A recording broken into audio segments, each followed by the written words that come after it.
For Christmas, my husband surprised me. I thought we were going to visit family today, and we're actually going to the airport for a 10-day surprise trip that he's been planning. Packed my bag. It's a little overpacked because I don't know what we're doing, but we're about to go to the airport and I'm gonna find out at the gate.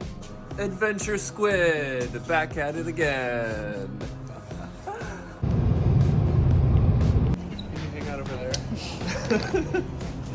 I have to talk to the agent for a second. All the way through security without knowing where we're going.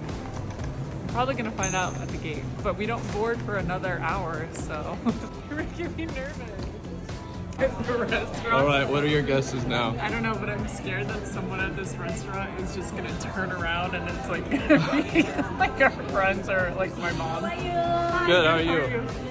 We'll do the blonde.